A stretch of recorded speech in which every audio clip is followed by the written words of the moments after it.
Tous derrière les grenats, en regardant le Graouli Mag, avec les centres Leclerc de Moselle. Et pour toujours plus de promos, téléchargez l'application Mon Leclerc.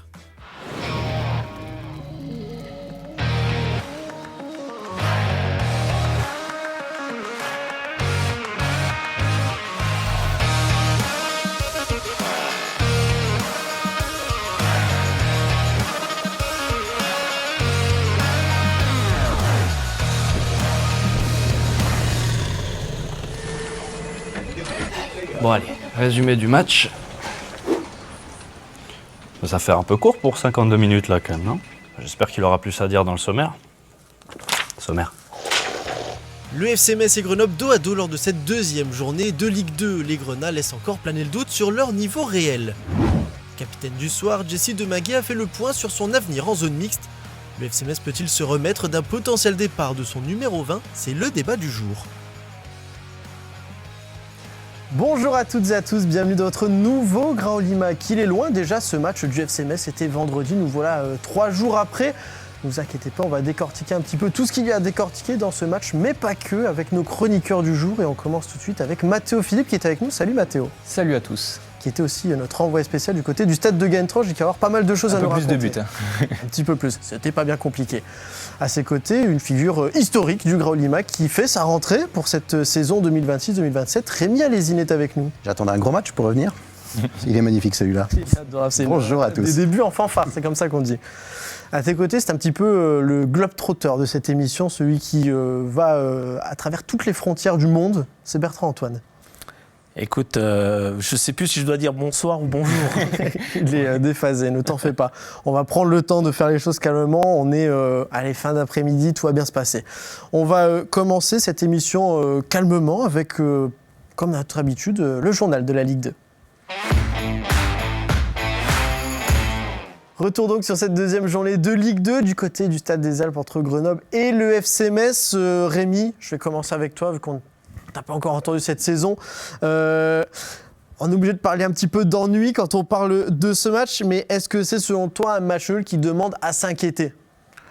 Oui, un petit peu quand même, parce que les ambitions légitimes du FC Metz ne doivent pas être de faire, j'allais dire, jeu égal. Le mot jeu, il est un petit peu trop surfait dans ce type de match. Score égal. Score égal et match insipide des deux côtés contre une équipe de Grenoble. Tu dois imposer quelque chose. Or, c'était le cas aussi lors du match contre Guingamp qui a été, à mon sens, très bien payé par le FC Metz. Cette victoire était bonne à prendre, mais dans le contenu, elle n'était pas très bonne à regarder. Et je suis déjà un tantinet inquiet parce que je peine à trouver une identité dans ce FC Metz-là. Je ne comprends pas encore aujourd'hui comment va jouer le FC Metz de Luc Holtz. Et si je fais un petit historique par rapport à ce qu'on a vu les années précédentes en Ligue 2, on peut même remonter jusqu'à José Rega. José Rega, dès l'instant où il est arrivé, on a essayé de voir, on a vu ce qu'il voulait essayer de mettre en place. Bologna, on n'a pas été surpris par ce qu'il a mis en place. Antonetti, avant Bologna, on a très vite vu que la densité physique, les joueurs qu'il avait recrutés allaient faire que Metz allait imposer son style dans cette équipe très physique de Ligue 2. Stéphane Lumignon, on a très vite vu ses intentions.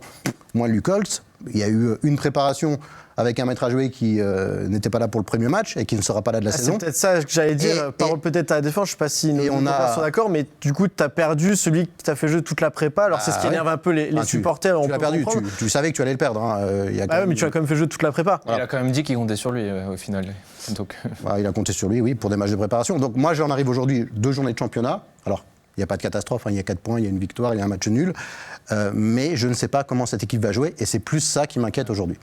On va regarder rapidement les statistiques de la rencontre, tout de même pour se faire une idée. La possession, cette fois-ci en faveur du FC Metz, 60% contre 40%. C'est 2 tirs cadrés sur 9 pour Grenoble, 1 tir cadré sur 9 pour le FC Metz. Bertrand, on parlait de montée en puissance petit à petit dans ce mois d'août. Est-ce que le rodage, c'est encore une excuse valable quand on est là à la deuxième journée de championnat ? C'est pas là, en tout cas, que tu seras à ton pic de forme. Déjà sur le plan athlétique, déjà dans un premier temps. Maintenant, effectivement, je rejoins l'analyse de Rémi. Effectivement, si on ne voit pas déjà une identité de jeu, un projet de jeu clair, je dirais, qui émane du coach et via les joueurs et de l'équipe sur le terrain, bon, c'est un peu plus compliqué. Donc le rodage, malheureusement, il va pas falloir qu'il soit trop long. Quand tu es ambitieux comme le FC Metz et que tu affiches clairement ce qu'on souhaite tous déjà d'une, mais ce que le club souhaite également, pardon. Du coup, 4 points sur 6, oui, mais je pense que c'est 2 points de perdus à Grenoble. On verra avec le temps où se situe cette équipe-là, mais effectivement, je pense qu'on le disait en off avec Rémi tout à l'heure, je pense qu'elle sera plus dans la deuxième partie de tableau. Donc c'est sans doute 2 points de perdus. Maintenant, quand on voit les statistiques que tu as affichées, c'est dur de... Alors, je crois qu'il y a plus de 500 passes réalisées. Il y a 544 passes pour Metz, 375 pour Grenoble. J'ai complété, justement, les passes. Il n'y en a aucune qui vont vers l'avant, en fait. C'est beaucoup, ça tourne autour. Combien de fois on fait comme du handball, gauche-droite, droite-gauche, on passe par les défenseurs centraux, il faudrait voir le nombre de... Alors le ballons Mignon, il est touchés. monté comme ça. Ouais, c'est Ça vrai. jouait beaucoup au handball, mais à un moment donné, on trouvait des clés. Ouais. On trouve des attaquants, on trouve des points de soutien. Là, je trouve que Lucols, il peine à trouver ses hommes aussi. On nous met Habib Diallo. Pourquoi pas? Il faut peut-être le relancer, mais ça fait 1 an qu'on cherche à le relancer. On a Pape Moussa Fall qui a, contre Guingamp, qui a fait la différence. Il a raté son penalty, mais il a quand même pesé quelque peu. Je trouve que... Fall, techniquement, c'est dur. Hein. Oui, mais c'est pas les mêmes qualités. Mais c'est quelqu'un qu'on peut chercher à plus trouver. Et je trouve que, très honnêtement, les passes vers Fall, on les trouve... Pourquoi? Parce qu'effectivement, là, et je vais pas c'est Jesse Deminguet qui joue en 10, c'est pas son poste, et c'est pas sa faute, puisque là, pour le coup, on a recruté un 10 qui n'est pas encore prêt physiquement, qui est censé jouer un peu plus tard. Et c'est sûrement ça qui manque à cette équipe. Mais les ailiers n'ont pas été ultra percutants, encore que à Bois-Julie peut-être un petit peu par séquence. Contre Guingamp, j'avais bien aimé son match, mais c'est pas assez, ça manque de percussion et l'intention de jouer vers l'avant, il n'y avait aucune. Et on a un coach qui a dit clairement sur ce plateau en début de saison que, Haïn, ça lui met quand même un sacré coup qui part, mais que un profil comme Pandore pouvait peut-être apporter. Et on l'a pas vu. Combien de secondes de jeu? 0. Voilà, dans un contexte où contre Guingamp, tu n'as pas été conquérant et contre Grenoble, tu l'as été encore moins. Donc il y a quelques choix d'hommes quand même qui me posent question, parce que Pandore, il est là, il est sur le banc, il est opérationnel. Et puis tu peux pas dire que tu fais pas jouer les jeunes, Et si puisque tu ne t'as fais pas jouer Mbala, maintenant, Mongo, voilà. Et la chance du FC Metz que je trouvais dans ce début de saison, c'est que l'adversité, quand même, sur ce mois d'août, Ah oui, et en plus... c'est quand même pas terrible. Donc si tu dois être en rodage, tu avais au moins la chance d'avoir des adversaires qui sont quand même pas terribles. Encore une fois, il y a 4 points sur 6. C'est pas une catastrophe, mais on est obligé de se poser des questions, parce que contre Grenoble, tu as l'impression que ce match pouvait durer 4 heures, tu marquais pas. Et ça, c'est super inquiétant. Pour terminer mon analyse, en fait, je voulais faire le lien avec les 500 passes et la frappe unique. Donc forcément, c'est qu'à un moment donné, les situations de déséquilibre, La frappe, elle est forcée, finition, elle est de 35 mètres, t'as malheureusement, très peu de chances de marquer. il y a encore des choses à régler, effectivement. Je vais réceptionner ton avis, Rémi, sur les choix de Lucols. On reviendra sur ceux des remplaçants un petit peu plus tard. On pourra peut-être approfondir justement sur Pandore, Ibou-Sané ou les autres qui sont entrés ou pas en jeu. On va quand même regarder la composition d'équipe de ce FC Metz avec de la continuité. Ça, par contre, on ne peut pas le nier. Une seule absence en tant que latéral droit, c'est Brian Song qui était titulaire en l'absence et de Bounassar et de Maxime Collin. Pour le reste, c'est du, pour le moment, classique quand on voit les 2 journées de championnat. Bertrand, on va pas être de Brian Song très rapidement après, juste pour évoquer quelques statistiques, mais il y a quand même un 11 qui se dégage, notamment avec Idriss Mohamed au milieu de terrain, les ailiers qui se suivent et qui se ressemblent. On a déjà cette base-là, quoi qu'il arrive. Surtout en défense, où on a dit que c'était un chantier quand même pour cet été. Ouais, après, ils ont été solides défensivement. Donc ça, c'est quand même un vrai axe d'amélioration au vu de la saison dernière. Mais maintenant, la comparer de la saison dernière, c'est de la Ligue 1, là c'est de la Ligue 2. Il y a eu un changement, comme tu le disais, quasiment de toute la défense. Donc je vois pas trop en fait la comparaison pouvoir se faire. Après, il y a des joueurs, et Mathéo en parlait là tout à l'heure, qui vont arriver. Parce qu'ils sont arrivés en fin de mercato. Le mercato n'est pas encore terminé, mais en tout cas en fin de préparation. Et donc, ils ne sont pas encore prêts. Donc, pour l'instant, Lucols fait aussi avec les moyens du bord. Après, la jeunesse, effectivement, est-ce qu'on peut la lancer comme ça pour reprendre Pandore, que Rémi en parlait, il avait quand même fait des matchs de préparation intéressants. Il avait été décisif. C'est ça qui est dommage, je trouve. Et surtout, c'est lui qui blessé, c'est Lucols qui a sorti son nom. Enfin, ouais. C'est lui qui a dit, écoutez, le départ de Cotienne, ok, mais on a le potentiel de Pandore. Frédéric Arpino aussi, qui le voyait, je cite, comme la révélation de la Ligue 2. Si on doit avoir le potentiel, en voyant que dans cet effectif, Alors, tant que TJ Savanier n'est pas dans le groupe, c'est le seul qui a ce profil-là. Donc, fais-le jouer un petit peu quand même, dans un contexte où tu ne déséquilibres pas du tout Grenoble sur 90 minutes. Et que tu fais rentrer un profil comme Ibou Sané qui n'apporte rien depuis 18 ans au FCMS, parce qu'il faut quand même le dire, c'est les mêmes imprécisions techniques. Non, mais les mêmes imprécisions techniques, tactiques, on ne comprend pas trop sous quel profil l'utiliser, tellement il est déceptif à chaque fois. Et c'est pas chouette avec Sané. C'est pas chouette avec Sané, mais bon, moi je vois ce que je vois depuis plusieurs années. C'est un profil qui est en échec cuisant au FCMS. Donc pourquoi tenter d'insister alors qu'on a un potentiel comme Pandore? En Ligue 1, il a apporté quelques apparitions qui sont intéressantes. On voit que techniquement, il a quelque chose à faire avec le ballon. Il ne s'agit pas de lui donner les clés de l'équipe. Mais dans un contexte comme celui-là, face à une équipe comme Grenoble, il était temps de le tenter plutôt que de chercher à relancer une énième fois Ibou Sané. Voilà. Très rapidement, Rémi, en parlant de joueurs lancés, on peut revenir très rapidement sur Brian Song qui fait pas le match de sa vie, mais qui fait une première plutôt intéressante, plutôt correcte. On regarde quelques statistiques. Alors oui, c'est 6 duels réussis sur 16, mais c'est 2 récupérations, 89% de passes réussies. Il n'a pas fait tâche dans cette équipe à un poste où il remplace quand même 2 vétérans du FCMS, Bounassar et Maxime Collin. Lui, qui étaient tous les 2 capitaines. C'est la première parfaite. Il est appelé. C'est pas un match contre le Bayern Munich, donc il n'est pas ultra sollicité non plus. Et il répond plutôt présent. La partition elle est clairement propre, alors de lui et de toute la défense et du gardien également. Mais je pense que c'est l'adaptation idéale pour un joueur dans un tel match. Voilà. On dit toujours qu'il est beaucoup plus facile de t'intégrer à une équipe quand tu arrives dans un contexte Ligue 2 où tu n'as pas cette pression de faire des entrées en jeu. Encore que des joueurs comme Bounongo ou Pandore ont réussi l'année dernière à s'extirper dans une équipe catastrophique. Mais voilà, l'entrée de Petit Song et en plus... comme on est romantique, on adore l'histoire-là. Voilà. C'est quand même un nom qui veut dire quelque chose de FCMS. Ouais, les photos de présentation t'ont eu avec papa. Voilà, même si Gobert pour ceux qui l'ont. Même si on a hâte de revoir un Bounassar dans cette équipe-là, parce qu'on sait ce profil, cette expérience qui va être essentielle dans ce. En face de lui. Tu me lances là-dessus. Aussi, il doit évoluer plus. Ouais. C'est vrai qu'offensivement, on voulait de la continuité. C'est pas le même visage que face à Guingamp. Alors oui, c'est encore brouillon, mais face à Guingamp, il y avait des individualités qui ont fait la différence, notamment offensivement. Tu parlais tout à l'heure d'Abouachvili, notamment. C'est vrai qu'on ne veut pas avoir une Savanier dépendance, pour l'avoir mentionné un petit peu jeudi dernier, mais on a quand même hâte du retour de joueurs comme Bounassar et l'arrivée de Savanier dans ce 11, parce qu'on se dit qu'il manque quelque chose à ce FCMS. Il manque un peu une touche technique et là c'est collectivement aussi. C'est vrai que les individualités font forcément les différences pour apporter et impacter un match. Mbala est un peu décevant quand même sur ce début de saison. Est-ce qu'il doit déjà digérer cette hype autour de lui sur cette fin de saison de Ligue 1 où il a été bon ? Sur un geste contre Guingamp, quand même, il te permet d'égaliser. C'est vrai qu'il c'est quand même lui qui contrôle. Sans ce geste technique, qui est quand même un geste technique de très haut niveau, ça suffit pas. Hein.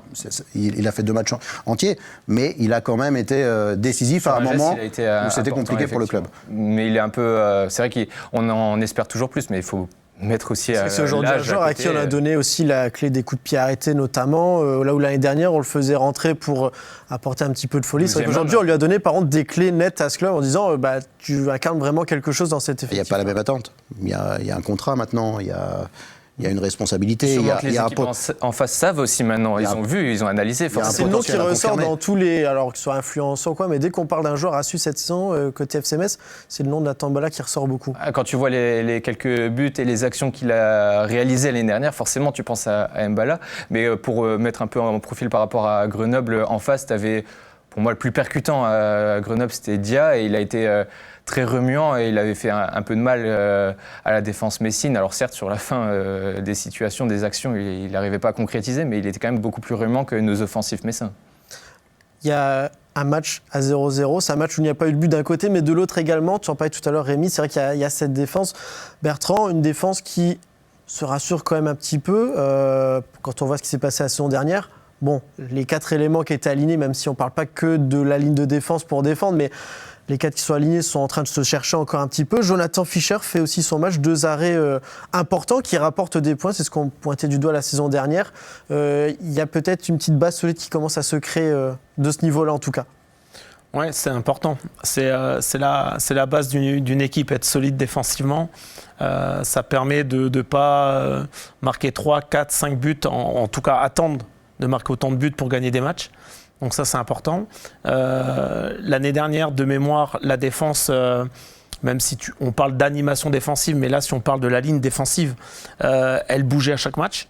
donc il n'y avait pas de continuité. Donc là, pour la peine, bon, il y a juste le petit Song, effectivement, qui est rentré. Obligation, entre guillemets. Voilà, donc ça va être important, en tout cas, de trouver déjà une équipe sur le plan défensif, soit sur la hauteur de bloc, soit dans les distances entre les lignes et les espaces. Parce que ça, c'est... Quand vous êtes bien organisé de cette manière-là, vous êtes dur à jouer. Et il faut être dur à jouer, surtout en Ligue 2. Il y a moins de talent qu'en Ligue 1. Donc maintenant, après, je reviens sur ce que disait Mathéo aussi, sur l'aspect offensif, il faudra forcément faire un petit peu autre chose. Mais d'avoir une base défensive, d'avoir une organisation, d'avoir aussi de la confiance qui va s'engranger match après match, c'est important. Après... il faudra forcément un petit peu autre chose pour gagner des matchs et puis prendre des points. Pour rebondir sur ta question, c'est vrai que là, pour le début de saison, pour l'instant, Fischer fait un bon début de saison. C'est vrai qu'on pouvait le critiquer à raison la saison passée. Pour l'instant, il nous a quand même fait les 2-3 arrêts qu'il fallait.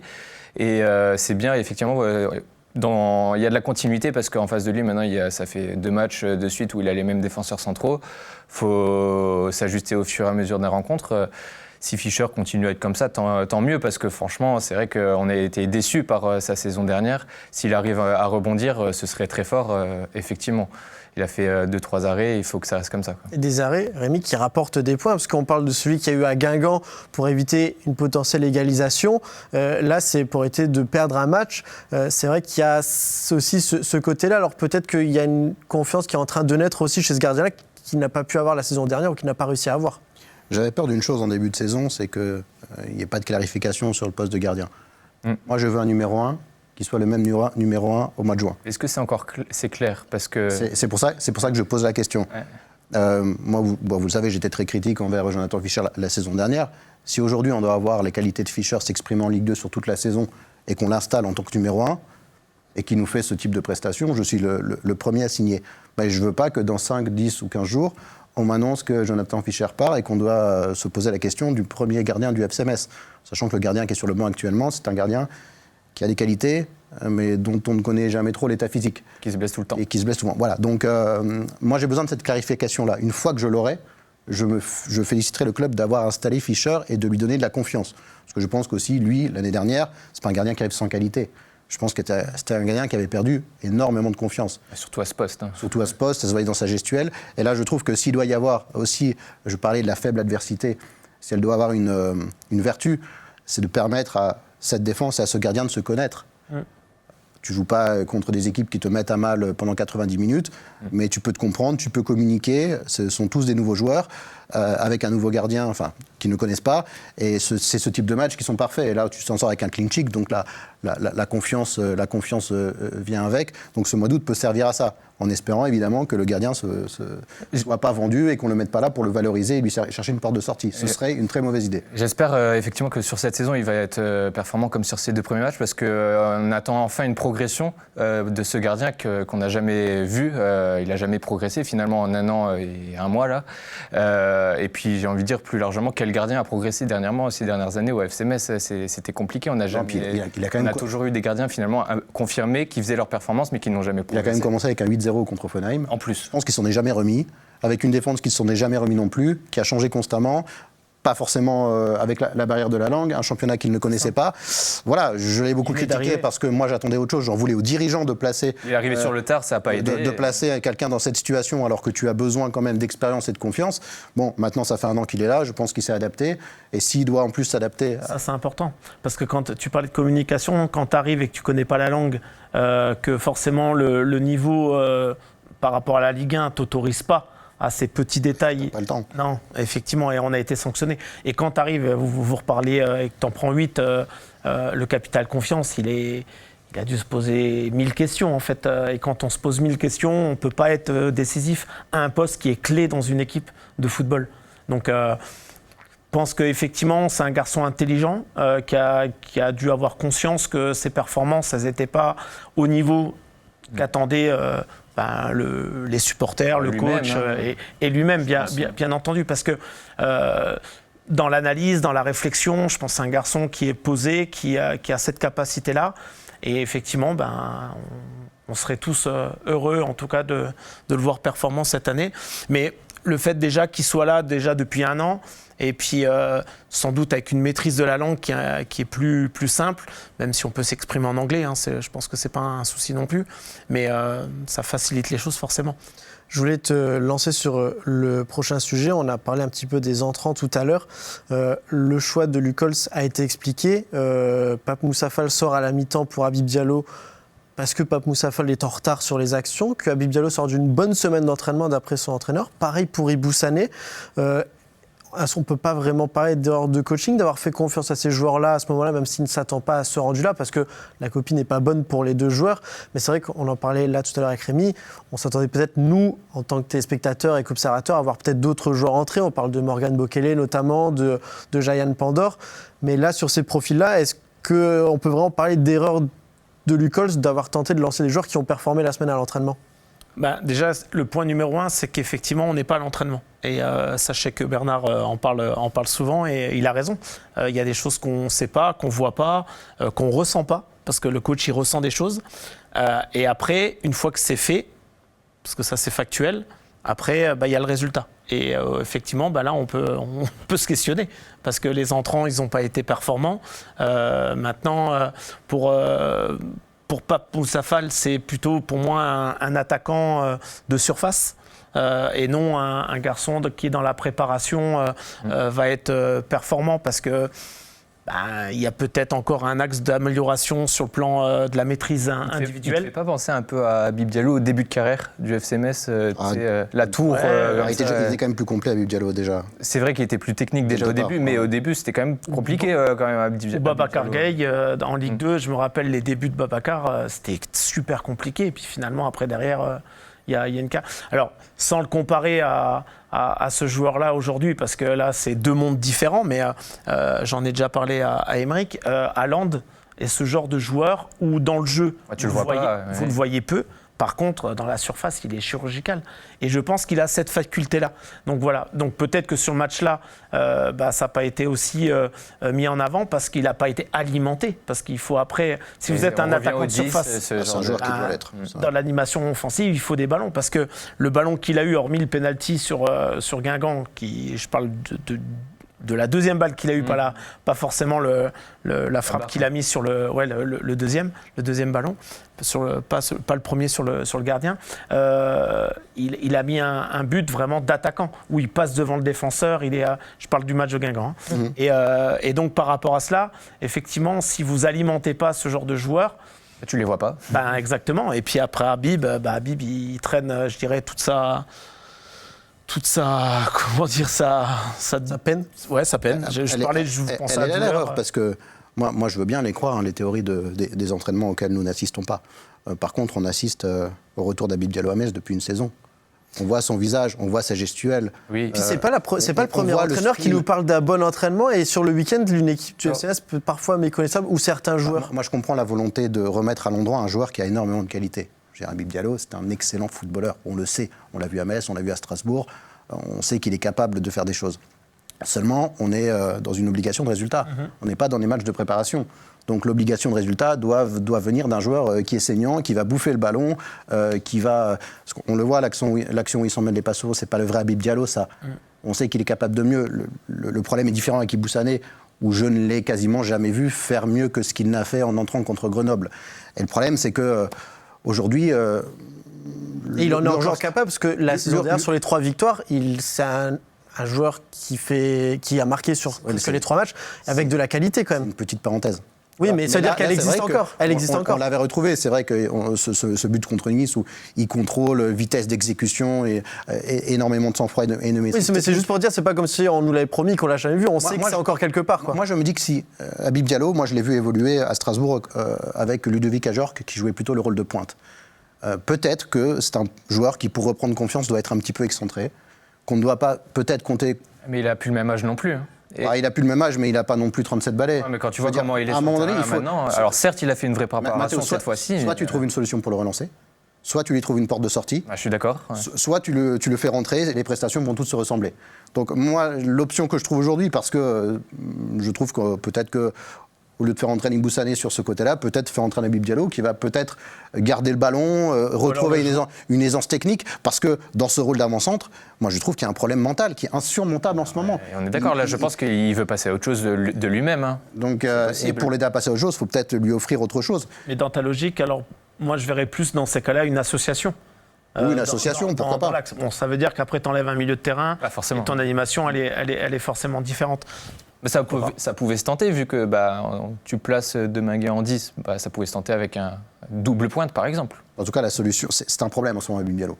Et le problème, c'est que moi, je ne lui vois aucun axe de progression. Alors même si les semaines d'entraînement sont bonnes, on voit les entrées en jeu et elles font énormément de peine, parce qu'on sait le potentiel.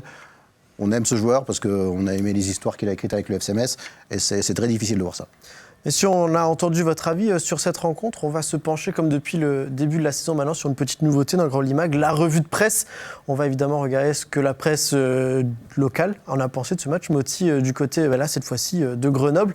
On va commencer avec nos confrères du Républicain Lorrain. Évidemment, pour ne pas changer, on se rend compte qu'ils nous parlent d'AFC Metz qui se rôde encore, avec notamment un match nul qui, je cite, suscite plus d'interrogations qu'il n'offre de réponses.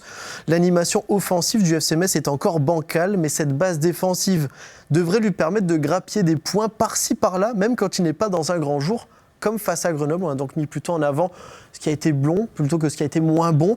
Du côté du Dauphiné libéré, on parle de progrès timide pour Grenoble qui s'était incliné lors de son pré-match face à Dunkerque.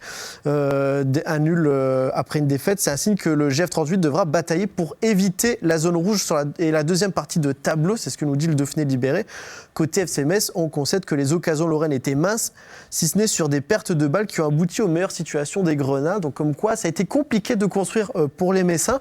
On va voir si Lucol est plutôt d'accord avec ça. Il était en conférence de presse d'après-match, on l'écoute.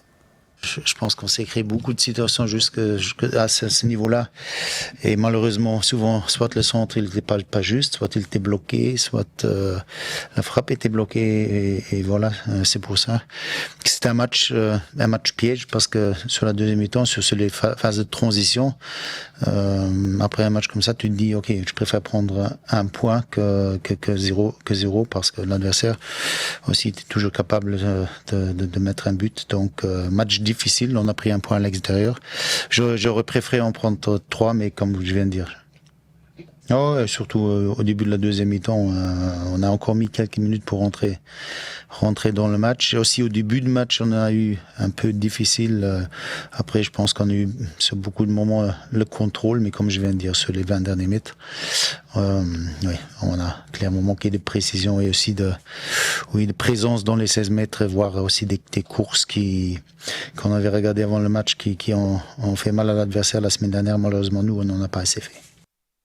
Cette deuxième journée de championnat est passée. Il y a eu évidemment ce match entre Grenoble et le FCS, mais pas que. Petit tour d'horizon des autres résultats de cette journée de championnat, avec la victoire d'Annecy sur Rodez 2-0, de Laval contre Nantes, de Saint-Étienne contre Clermont, ou encore de Montpellier contre Nancy et de Guingamp contre Boulogne. Un match nul spectaculaire entre Reims et Dunkerque, et on va le voir au classement. Des petites répercussions et 2 premiers enseignements qui ne veulent sûrement rien dire pour juin prochain, quoique Saint-Étienne et Annecy pour le moment font un perfect avec 6 points sur 6, mais un petit coup d'œil au bas de classement avec Clermont, Sochaux et le FC Nantes, lui aussi relégué en même temps que le FC Metz, et qui pour le moment n'a toujours pas remporté le moindre match. Nathan, je viens vers toi, on parle déjà de rumeurs du côté du FC Nantes, ça pourrait en faire sourire certains, mais pas sûr que ça fasse sourire les Nantais. Et oui, messieurs, des rumeurs parlent déjà d'un départ de Michel Derzakarian. Je vous laisse deviner le nom d'un potentiel successeur. Je suis sûr que vous avez une petite idée en tête. Benoît Tavenot. Ah non. Camboiré, évidemment. Bien sûr. On parle déjà d'Antoine Camboiré de retour à Nantes après seulement 2 petites journées. Très rapidement, Rémi, en une phrase, être supporter du FC Nantes en ce moment, c'est pas chose facile. Hein. Bah, c'est signe qu'il y a... C'est un club où tu ne respires zéro sérénité. Tu vois bien qu'il y a 2 défaites et on parle déjà d'évincer un coach qui est quand même... alors on en pense qu'on veut, moi je ne suis pas le premier fan de Derzakarian, mais ce n'est pas une expérimentation. Voilà. Tu sais que c'est quelqu'un qui connaît le football français et qui potentiellement peut trouver un rythme de croisière. Mais comme c'est à Nantes et que c'est une présidence qui est quand même assez particulière, voilà, ça a créé déjà des vagues et des tempêtes. Bon, c'est leur problème. Hein. Exactement. On a déjà assez de problèmes, nous. Il y a un club cet été qui n'a pas du tout ce genre de problème. On arrive à la moitié de cette émission. C'est l'heure pour nous de siffler la mi-temps et de parler un petit peu de l'US Thionville-Lusitanos. Mais c'est pas moi qui vais m'en charger, c'est plutôt Mathéo Philippe.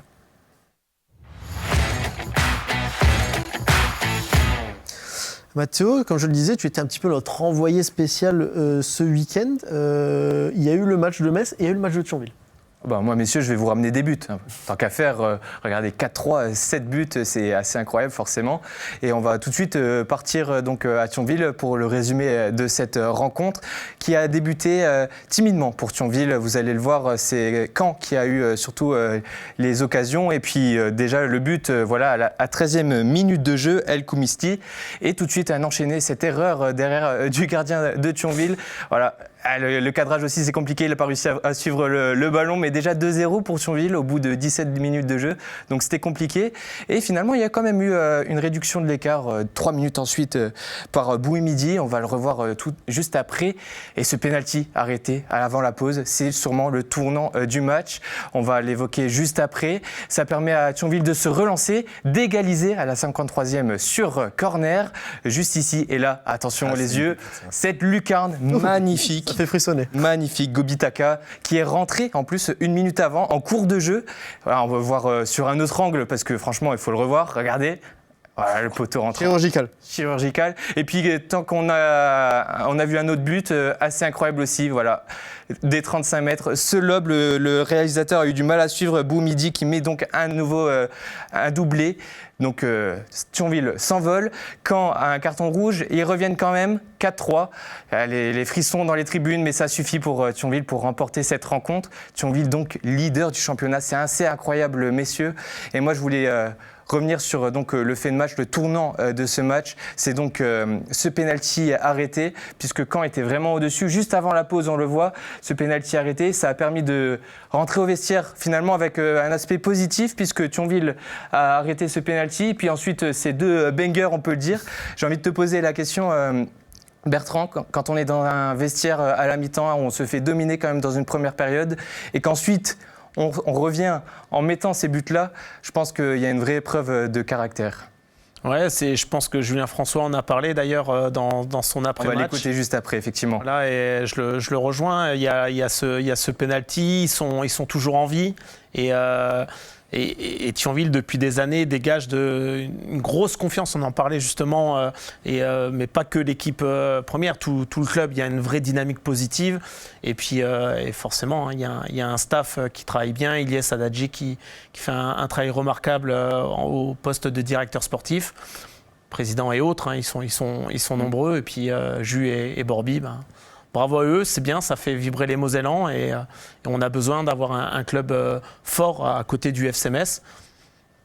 Ils vont peut-être lutter bientôt à armes égales. On n'en est pas encore là, mais c'est vrai qu'en tout cas, Julien François et même mettait en avant le fait que c'était important d'avoir des anciens pros au sein de ce vestiaire avec Borbiconi justement. Et on va l'écouter, Julien François, qui nous parle de ce discours qu'il a pu dire à la mi-temps du match. Et ce que j'aurais dit à la mi-temps, c'est que voilà, on pourrait être déjà mort entre guillemets sur cette première mi-temps, et au final on était toujours en vie, et des fois le football est assez irrationnel. Et la preuve, on arrive à revenir, on fait entrer un mec qui marque 1 minute après, on marque un but du milieu de terrain. Et on souffre quand même jusqu'au bout, mais voilà, belle équipe quand. Moi ce que j'ai dit aux joueurs, c'est que il fallait être fier, mais vu que là, je pense qu'on va un petit peu faire le buzz, entre guillemets, il faut être très calme, très lucide et très humble, parce que ce match-là nous montre en tout cas ce que c'est que le haut de tableau de cette Ligue 3, je pense. Première mi-temps, on se demandait ce qui se passait honnêtement. On n'était pas dans ce qu'on voulait, on n'a pas fait ce qu'on devait faire. Et au final, on a le penalty que Willy l'arrête, qui nous laisse dans le match. Je pense que c'est tournant. Et deuxième mi-temps, il y a des trucs de fou un peu. Hein. Franchement, c'est des matchs qu'on aime vivre. C'est incroyable.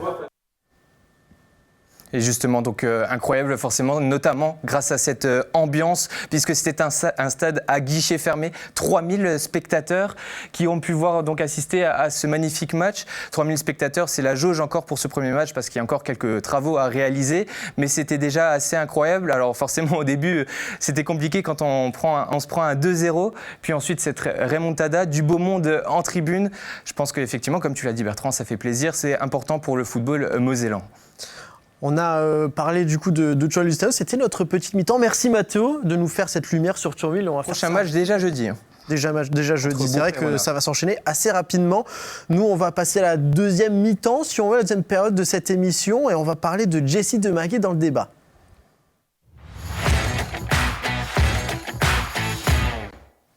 Le temps pour Mathéo de reprendre sa place, et je vais te lancer, Rémi. Tu sais vers quoi je vais vous amener. Avant ça, l'une des informations de ce match, quand même, c'est que Bounassar n'était pas là, Maxime Collat non plus. Le brassard de capitaine a donc été pour Jessie Demaguet. Un choix logique, c'est un des hommes d'expérience de ce FC Metz. C'est sa 3e saison qui vient d'être entamée. Jusque-là, pas de surprise, on a envie de dire.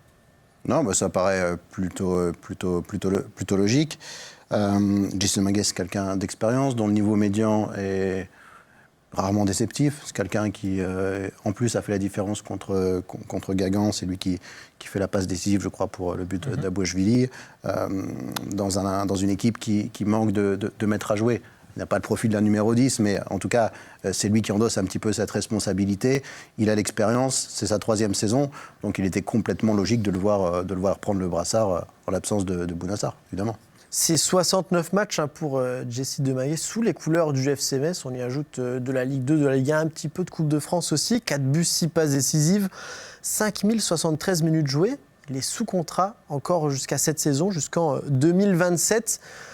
Mathéo, ce milieu de terrain, quand il arrive en provenance de Strasbourg, il est prêté, puis l'option d'achat a été levée. Et finalement, on se dit que c'est quand même une belle histoire qu'il y a entre Jessie Demaguet et le FC Metz en ce moment. C'est clair, on avait bien aimé son duo avec Benjamin Stambouli et même ce trio avec Gauthier et ce qu'il a apporté sur cette saison de Ligue 2 pour la montée. Et il n'avait pas vraiment réussi à Strasbourg et puis il arrive à Metz comme ça où finalement il s'est vite imposé comme un cadre du vestiaire. Et puis c'est un joueur franchement... Rarement on est déçu par ses performances puisque souvent il est assez au-dessus de la moyenne. Si on doit faire une note de ses matchs, c'est toujours au-dessus de la moyenne. Après, c'est vrai que c'est dommage sa saison dernière forcément, mais comme l'entièreté du club, malheureusement, ils ont été peu à être performants. Et maintenant, c'est sûr que c'est sur ce genre de cadre qu'on aimerait se baser pour cette nouvelle saison de Ligue 2, mais est-ce que vraiment c'était son intention ? Apparemment non. C'est vrai qu'il y a eu, on l'a entendu tout à l'heure, la réaction de Luc Holtz, et puis en zone mixte, nos confrères ont interrogé Jessie Demaguet sur ce qu'il se passait après ce match évidemment, mais aussi on est en période de mercato, donc on aime bien avoir aussi quelques révélations, savoir si Jessie Demaguet sera messin cette saison. Il a avoué qu'il avait émis le souhait de voir autre chose à l'issue de la saison dernière, ce qu'on peut comprendre après un exercice de Ligue 1 assez compliqué. Il a ensuite enchaîné. Tant que je serai là, je donnerai le maximum et on verra ce qui se passe par la suite. Bertrand, en tant que journaliste, ces phrases-là, on les déteste parce que il avoue qu'il y a une porte qui s'est ouverte et qu'il a ouverte lui-même sur un potentiel départ. Aujourd'hui, elle n'a pas l'air forcément totalement refermée. Est-ce que le FC Metz peut se relever d'un potentiel départ de Jessie Demaguet ? C'est un garçon qui est important dans le vestiaire, mais pas que sur le terrain, parce que c'est une belle personne. Je trouve qu'il fait des bonnes analyses quand il parle à vos micros. L'esprit sur le terrain est vraiment louable. Je pense que ça doit être aussi un bon relais dans le vestiaire par rapport au coach et par rapport au staff, dans un vestiaire jeune qui plus est cette année. Il a vu Benjamin Stambouli ne pas être reconduit, il a vu le départ de Gauthier.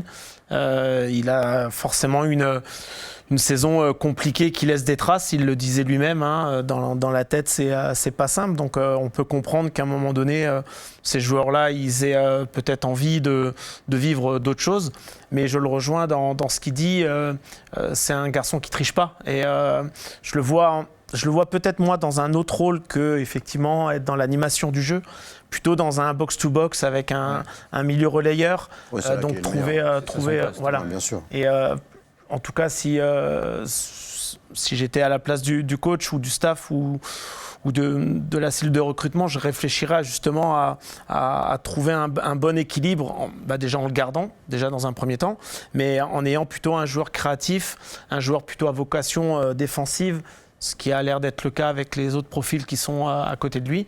Mais je pense que s'il venait à partir, ça serait problématique pour le FC Metz dans l'ambition de remonter en Ligue 1. Oui. Surtout que quand on dresse un petit peu le tableau pour le mercato estival du FC Metz, en fait, aujourd'hui, le FC Metz n'est peut-être plus vraiment dans l'obligation de devoir vendre là, maintenant, aujourd'hui, à mi-août, ses meilleurs éléments. Est-ce qu'il ne faudrait pas offrir un vrai discours à Jessie Maguet et lui mettre une petite étiquette d'un transfert? Parce que là, très honnêtement, on a du mal à voir comment rebondir avec une telle absence. Quand bien même il y a un joueur comme Nampalys Mendy qui va arriver, mais c'est plus un joueur qu'il faut associer à Jessie Maguet. Quand on voit l'éclosion d'Idriss Mohamed aussi, et puis il faut accompagner Billy Moulongo et d'autres joueurs également, alors qu'il connaît cet effectif quasi par cœur. Et il faut aussi considérer que hors terrain, le FC Metz a besoin de repères dans la durée. Il n'y a plus beaucoup de monde qui l'incarne aujourd'hui. Ça a été à un moment donné Renaud Coat qui est resté longtemps division après division. Ça a été longtemps Mathieu Hudol qui est resté, Kofi Kwao.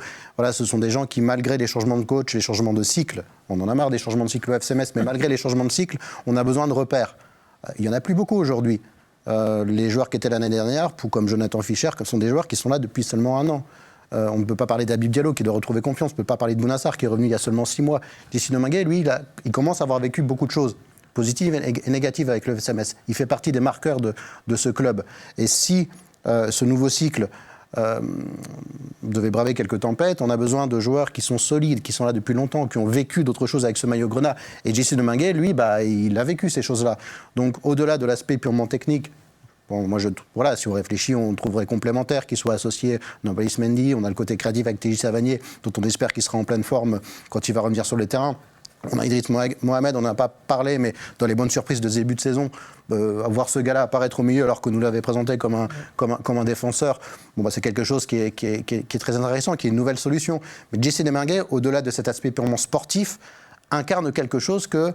Je suis en train de chercher d'autres exemples. Maxime Collin l'incarne également, ce côté-là. Mais il n'y en a pas beaucoup. C'est peut-être les deux qui ont le plus vécu de choses. Donc voilà, moi je préfère qu'on ait ce type de profil-là. Lorsque tu parlais du brassard de capitaine tout à l'heure, lorsque Bounassar n'est pas là, j'aime qu'il y ait une solution qui soit évidente. Qu'on ne soit pas obligé d'aller chercher un joueur qui vient de venir. Voilà. Et lui, c'est une solution évidente. Et il faut penser à ça, même avant l'aspect purement sportif. Malheureusement, tu te places du point de vue du joueur. Tu peux comprendre aussi son envie d'ailleurs, parce que c'est difficile de passer à autre chose après une saison comme ça. Oui et non, mais c'est typiquement le joueur, sans lui faire offense, mais est-ce qu'il peut vraiment attendre un challenge plus excitant? Alors une envie d'ailleurs, pourquoi pas? Moi, je pense que de Ligue 1 qui joue le maintien, je peux tenter le coup. Je pense que Maguet est un joueur taillé pour un club de l'échelle de Metz actuellement. C'est un joueur de Ligue 1,5. Le FC Metz, c'est un club de Ligue 1,5. C'est vrai qu'il n'a pas prouvé en Ligue 1, c'est clair. En Ligue 1, je trouve qu'il a atteint une sorte de petit plafond de verre, comme le club depuis une vingtaine d'années. Et en Ligue 2, c'est un joueur qui est au-dessus de la moyenne. Et je trouve que typiquement le genre de joueur qui correspond à l'échelle de ce club. C'est typiquement le genre de joueur que je pense qui se fond dans un collectif. Quand le collectif fonctionne, il est parfait. Et quand le collectif est bien haut, il peut s'élever à ce niveau assez élevé. Et je pense qu'effectivement, s'il est dans un club, imaginons, si on se place de son point de vue dans un club de Ligue 1 qui joue le maintien, milieu de tableau, je suis sûr qu'il sera performant parce qu'il a quand même cette touche technique. Et puis, il court, Jessie Maguet. Il a ce coffre pour faire les efforts défensifs. C'est typiquement le genre de joueur que je pense pas mal de clubs de Ligue 1 pourraient apprécier. C'est un profil quand même intéressant. C'est vrai que Bertrand, dans une vie de groupe, dans une carrière de joueur, même si ça en fait partie, les départs peuvent aussi affecter. Je suppose un joueur, il voit partir au milieu de terrain Gauthier avec qui il avait l'air de bien s'entendre sur la préparation. Quand on regarde les contenus du club qui ont été postés sur les réseaux sociaux, il a vu Benjamin Stambouli aussi partir. Maxime Collin est un joueur qui n'est pas un titulaire indiscutable, qui fait partie de l'effectif, mais voilà, c'est plus compliqué. Beaucoup de jeunes joueurs certes, mais c'est vrai que peut-être il y a un manque au-delà du FC Metz pour le genre de repères avec peut-être un entourage plus restreint, des petits cercles dans le groupe qui peut peut-être lui manquer cette saison. On est humain, c'est des hommes, donc on est dans les relations humaines, on a besoin d'avoir des affinités et de se sentir bien, même si c'est leur métier. Il ira jouer à la pétanque avec Savanier, il aime bien. Voilà, on ira avec eux d'ailleurs. On s'associera. La Grande Cup. On peut C'est trouver des essentiel. solutions. C'est essentiel. On a besoin pour performer d'être dans un environnement où on se sent bien. Ça, c'est une certitude. Le sportif de haut niveau a besoin de se sentir bien dans sa tête. Et maintenant, après, comme il le disait, il est professionnel. Je pense qu'il est. La comparaison, t'en parlais. Maxime Collin, je trouve que ces deux garçons, ils sont exemplaires, en fait. Dans l'attitude, c'est des vrais professionnels. Et ça, c'est important. Donc, il y a des équilibres aussi dans la vie d'un groupe, dans un vestiaire. Et ça, c'est pas forcément palpable sur le terrain.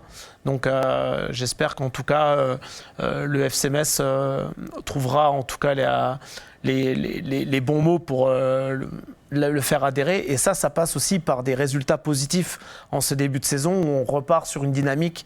Là, on reçoit Laval. Ça sera l'émission prochaine où vous en parlerez, je pense. Mais ça serait important, effectivement, de prendre ces 3 points pour être à 7 sur 10 de victoire à Saint-Symphorien, le public qui sent. Et ça, je pense que Jesse Deminguet, il sera sensible. Et maintenant, après, il y a quelque chose qu'on ne maîtrise pas et qui fâcherait Borby si je l'avais à côté de moi. Mais sur l'aspect économique, s'il y a une offre qui tombe de je ne sais où, forcément, elle sera, je pense, étudiée. Mais je ne vois pas non plus un club mettre une somme importante pour ce genre de joueur. Tu parles d'argent, il est quand même en fin de contrat dans 1 an. J'espère déjà qu'on ne le vend pas avant la fin du mercato parce que ça envoie encore un signal négatif de la part du club quand même sur son effectif. Et d'un autre côté, au fur et à mesure de la saison, j'espère quand même ils vont entrer, parce que je pense qu'il sera performant quand même, j'espère qu'ils vont entrer en négociation pour le prolonger parce que finalement il partirait libre à la fin de saison. Si on se place d'un point de vue du club, finalement tu perds... J'arrive même pas à me projeter dans 10 mois, dans 1 an, tu vois, je te parle à court terme, parce que c'est un souhait qu'il a émis à la direction, et puis comme avait fait Gauthier également, on sait que Nice, ils avaient été obligés de dégraisser pour que derrière le transfert puisse se faire, donc j'espère que ça ne sera pas le cas pour Jesse Deminguet ailleurs. Ouais, qu'ils ne partent pas avant quand même la fin de l'été, parce que là... Malheureusement, dans ce football d'aujourd'hui, on n'est sûr de rien. Ouais. Mais c'est vrai que sur ces fins de contrat, Rémi, on entend et on peut entendre les positions des joueurs, mais il y a aussi des clubs le font sur ce mercato avec d'autres joueurs. Il faut aussi peut-être affirmer la volonté de dire désolé, alors en offrant des garanties évidemment, on ne peut pas se permettre de devoir partir, quoi. Non, mais il y a 2 façons de le faire. Il y a effectivement l'aspect un peu rude de dire tu ne partiras pas, on te gardera jusqu'à la fin de son contrat. Et il y a aussi peut-être une manière plus douce, c'est-à-dire que de lui proposer dès l'instant une prolongation de contrat intéressante en lui disant que c'est un joueur important du passé du club et de l'avenir du club. On n'est pas devant un joueur de 37 balais qui va bientôt arrêter le football. On est face à quelqu'un qui peut écrire une très belle page et de devenir un joueur durable du FC Metz. Parce que moi, l'envie de Gauthier d'aller ailleurs, pour moi, elle était incontestable. C'est un joueur qui peut postuler à être le maître à jouer d'une équipe de bons tableaux de Ligue 1. Jesse Deminguet, s'il doit avoir un challenge en Ligue 1, je ne le vois pas titulaire indiscutable. Je ne le vois pas revendiquer ce rôle-là. Ce rôle-là, il l'a à Metz. Je ne pense pas qu'il puisse revendiquer un salaire 1000 fois supérieur à celui qui touche actuellement à Metz. Donc je pense que ce serait complètement gagnant-gagnant aujourd'hui d'aller voir Deminguet et de lui faire comprendre qu'il est un joueur important du club. Mais je suis d'accord avec toi, mais comme tu as dit, je pense qu'il a vraiment, comme beaucoup de joueurs, ont eu du mal avec cette saison qui vient de se passer et ça se passe dans les têtes. Et je pense qu'on en a parlé tout à l'heure, c'est peut-être finalement aussi un peu le cas d'Habib Diallo qui ont sûrement, ces joueurs ont mal digéré cette saison-là et pour rebondir après une telle saison, c'est très difficile. Et c'est peut-être, pour certains, ils vont dire, et je peux comprendre, c'est la solution de facilité de passer à autre chose et d'aller dans un autre club au lieu de rebondir et essayer de remonter directement. Mais il faut quand même mettre en avant que certains joueurs, certes, ça a été difficile pour eux, comme pour les supporters, tout ce contexte-là, il pèse. Non, puis évidemment que le choix d'un club, c'est aussi un choix de vie. C'est pas forcément. Et il y a aussi c'est ça, pas forcément qu'un choix de football. Ouais. Et c'est vrai que tu parlais tout à l'heure, Bertrand, tu avais complètement raison, du fait de se sentir bien, de jouer avec des potes. Voilà. Et aujourd'hui, Jesse Deminguet, je pense qu'il faut peut-être lui envoyer des signaux positifs, sportifs, aussi extrasportifs. Voilà, je pense que quand tu vois qu'aujourd'hui, un TJ Savanier signe à Metz et quand tu es Jesse Deminguet, tu as vu partir Gauthier, mais là, tu vois quand même un signe ambitieux. On ne sait pas encore le résultat de ce transfert de de TJ Savanier. Non, mais là, il faut tenir au moins jusqu'au 1er Mais en tout septembre. cas, c'est un joueur d'un certain C'est un bon calibre argument. qui arrive. Non, mais c'est un argument dans le bon sens. C'est-à-dire que, regarde, on perd des joueurs, oui, mais on en fait venir aussi. Donc voilà, c'est... mais bon... Non, on a fait ce qu'il fallait, on a fait installer des canapés. Hein. Je veux dire, à partir de là, on ne peut pas faire mieux pour accueillir les gens. Il peut venir, on lui dira que c'est bien, mais... On l'a déjà reçu hein, ici. La constellation en ce moment, tout ça, il y a plein de La trucs reine à de la faire. Mirabelle, là. Il fait bientôt. beau, ouais. Franchement. Ouais, il y a des animations. Et Noël à Metz, Noël de Moselle, il les trouvera pas. Puis ailleurs. s'il veut, il y a un club champion d'Europe aussi. On comprend, n'empêche, avec cette déclaration que le mercato n'est pas terminé, que ça va être 2 semaines où il va falloir encore faire beaucoup de choses, du côté Messa notamment, mais d'une autre aussi, il va falloir croiser les doigts pour espérer ne pas voir partir certaines personnes et voir arriver d'autres peut-être. On va rester attentif à ce qu'il se passera évidemment sur le reste de ce mercato. Merci messieurs de m'avoir accompagné, c'est déjà la fin de cette émission malheureusement. Il y en aura d'autres, ne vous inquiétez pas, ce n'est que le début de la saison et on parlera encore sûrement d'autres profils, d'autres envies d'ailleurs peut-être, mais ce sera dans une prochaine émission. On se dit nous à très vite sur Moselle TV.